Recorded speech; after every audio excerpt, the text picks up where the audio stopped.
Indo Pacific देशों की बैठक में भारत ने शानदार छाप छोड़ी। इस यात्रा में बात चाहे भारत के अंतर्राष्ट्रीय मंच रखे गए मुखर वार्ता की हो या फिर प्रधानमंत्री के शानदार स्वागत की, सभी देश को गौरवान्वित करने वाली है। इतना ही नहीं, प्रधानमंत्री नरेंद्र मोदी को फिजी ने अपने सर्वोच्च सम्मान companion of the order of the Fiji से सम्मानित किया गया। Forum for India Pacific corporation की बैठक में 14 देशों ने हिस्सा लिया।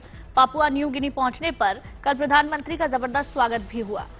पापुआ न्यू गिनी के प्रधानमंत्री जेम मराप्पे ने पैर छूकर प्रधानमंत्री मोदी का स्वागत किया। वहीं फोरम फॉर इंडिया पैसिफिक देशों की बैठक में प्रधानमंत्री नरेंद्र मोदी ने कोरोना काल में भारत की ओर से दूसरे देश की मदद का जिक्र भी करते हुए भारत के मंसूबों को साफ किया। प्रधानमंत्री ने वसुधैव कुटुंबकम की बात रखते हुए कहा कि भारत विश्व को एक परिवार ही समझता है। अब सभी की निगाहें प्रधानमंत्री मोदी की ऑस्ट्रेलिया यात्रा पर टिकी हुई हैं, जहां के लिए वो अब बस निकलने वाले हैं।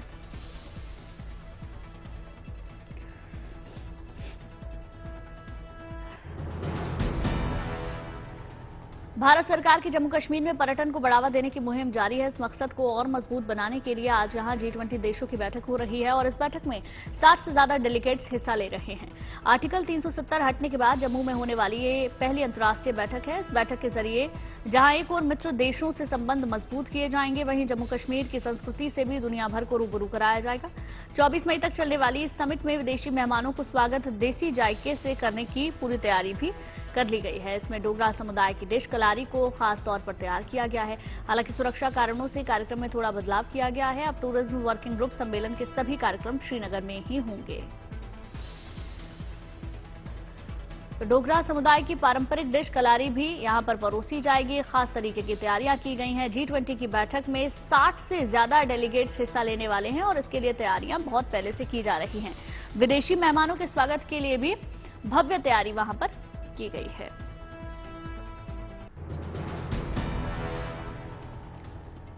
जिन लोगों को 2000 रुपए के नोट बदलने हैं, उनके लिए राहत की खबर है। कल से लेकर 30 सितंबर तक 2000 के रुपए के नोट बदले जाएंगे। इस बीच नोट बदलने को लेकर देश के सबसे बड़े bank state bank of India ने गाइडलाइन जारी की है।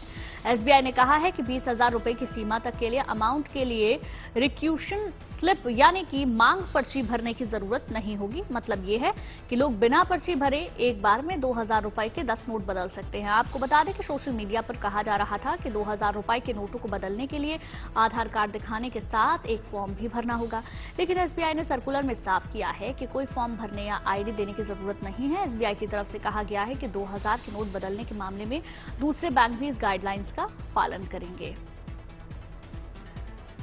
तो जो लोगों को चिंता सता रही थी कि उनको अलग से एक फॉर्म भरना होगा, अपना आधार दिखाना होगा, वैसा करने की जरूरत नहीं है। SBI की ओर से बयान सामने आया है। अब 2000 रुपए के नोट आप बैंक में जाकर बिना किसी फॉर्मेलिटीज के बदल सकते हैं। केदारनाथ यात्रा में श्रद्धालुओं की मुश्किलों को आसान बनाने के लिए पुलिस की ओर से ऑपरेशन मुस्कान की शुरुआत की गई। रुद्रप्रयाग पुलिस के ऑपरेशन मुस्कान का जादू लोगों के बीच काफी मशहूर हो रहा है। क्या है यह ऑपरेशन मुस्कान, कैसे इसका फायदा श्रद्धालुओं को मिल रहा है, ये आप इन तस्वीरों के जरिए देख सकते हैं। 11वें ज्योतिर्लिंग केदार बाबा की पैदल यात्रा कई चुनौतियों से भरी है। यात्रा के दौरान लोग पैदल मार्ग पर एक साथ नहीं चल पाते। इसी वजह से रास्ते में कई परिजन आपस में बिछड़ जाते हैं। इतने बड़े पैदल मार्ग पर किसी को खोजना आसान भी नहीं है। ऐसे में जगह जगह पर पैदल मार्ग पर तैनात पुलिसकर्मी इन बिछड़े हुए यात्रियों को आपस में मिलाने में अहम भूमिका निभा रहे हैं। पुलिस की ओर से इसके लिए ऑपरेशन मुस्कान चलाया जा रहा है। पुलिसकर्मी धाम में खो रहे यात्रियों के सामान और फोन को भी खोजकर निकाल रहे हैं।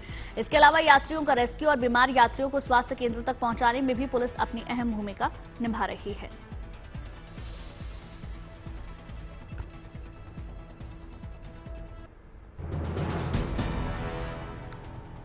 ऊटी में इन दिनों फूलों की बहार है, क्योंकि यहां चल रहा है 125वां ऊटी फ्लावर शो। यहां हर तरह के न केवल फूल ही फूल दिख रहे हैं, बल्कि इनके जरिए क्रिएटिविटी भी चरम पर नजर आ रही है। हजारों फूलों से यहां राष्ट्रीय पक्षी मोर के अनूठे रेप्लिका का भी निर्माण किया गया है। साथ ही साथ फूलों से बनी तितलियां और दूसरे प्राणियों की एक से बढ़कर एक कलाकृतियां इन फ्लावर शो में चार चांद लगा रही हैं। दूर दूर से सैलानी इस अनोखे फ्लावर शो का दीदार करने के लिए यहां आए हैं। ये फ्लावर शो ऊटी के सरकारी बोटानिकल गार्डन में लगाया गया है। ऊटी की स्थापना के 200 साल और बोटानिकल गार्डन के 175 साल पूरे होने के सिलसिले में चल रहे सेलिब्रेशन के तहत इस अनोखे फ्लावर शो का आयोजन हो रहा है। खास बात यह है कि इसमें 125 देशों के राष्ट्रीय फूलों समेत हजारों किस्म के फूलों का दीदार किया जा रहा है। ये फ्लावर शो 23 मई तक जारी रहेगा।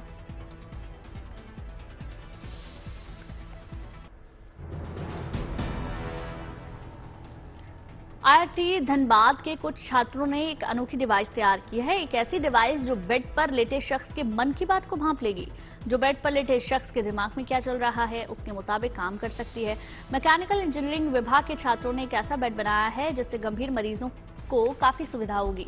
मरीज इस बेड को अपने मस्तिष्क से कंट्रोल कर सकेंगे। गंभीर रूप से प्रभावित मरीज जो अपने आप चल फिर नहीं सकते, ये डिवाइस उनकी कंडीशन भी लगातार मॉनिटर कर सकती है। यानी कि बेड को अगर ऊपर करना है तो मशीन खुद ही मूवमेंट करेगी, क्योंकि ये मशीन दिमाग से निकलने वाली EEG संकेतों के माध्यम से मेडिकल बेड को नियंत्रित कर सकती है। छात्रों ने इस प्रोजेक्ट को तैयार करने में 9 महीने की कड़ी मेहनत की है। इस डिवाइस की मदद से सिर्फ मरीजों को फायदा नहीं होगा बल्कि अस्पताल के खर्च में भी कमी आएगी। ये मशीन अस्पताल में कर्मचारियों की जरूरत और खर्च को कम करने में भी काफी मददगार साबित हो सकती है।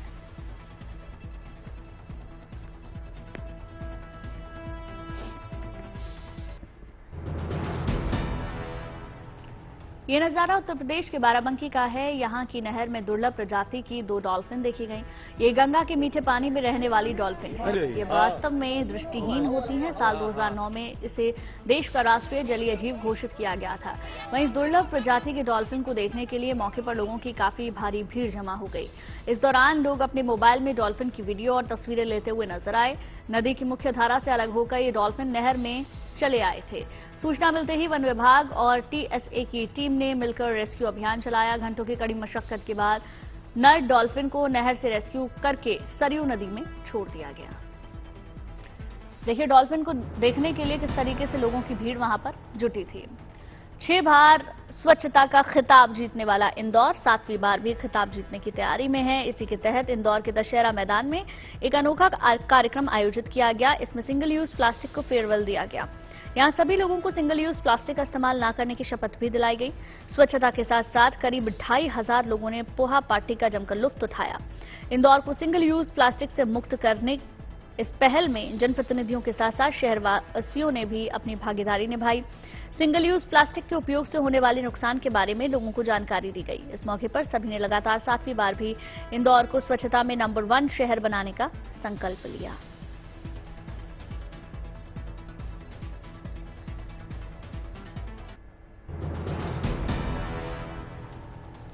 सारा अली खान और विकी कौशल की अपकमिंग फिल्म जरा हटके जरा बचके 2 जून को रिलीज होने जा रही है। ऐसे में दोनों सितारे जी जान से फिल्म की प्रमोशन में जुटे हुए हैं। सारा और विकी की फिल्म जरा हटके जरा बचके एक फैमिली ड्रामा जैसी है। ऐसे में जैसी फिल्म वैसा प्रमोशन तो बनता ही है। इसलिए सारा और विकी अपनी फिल्म को प्रमोट करने के लिए पहुंचे थे राजस्थान के अजमेर में स्थित रामसर गांव। इस गांव में एक परिवार ऐसा भी है जहां 10-20 नहीं बल्कि एक ही फैमिली के कुल 185 मेंबर्स साथ रहते हैं। और खास बात यह है कि ये फैमिली पिछले 6 पीढ़ियों से एक साल रह रही है।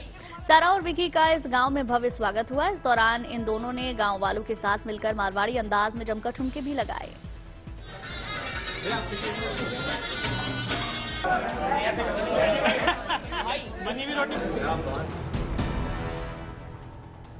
भारत में हो रहे G20 आयोजन का डंका 7 समंदर पार भी बज रहा है। इसके साथ ही स्वच्छता के लिए प्रधानमंत्री नरेंद्र मोदी के चलाए गए अभियान का भी असर दुनिया भर के लोगों में देखने को मिल रहा है।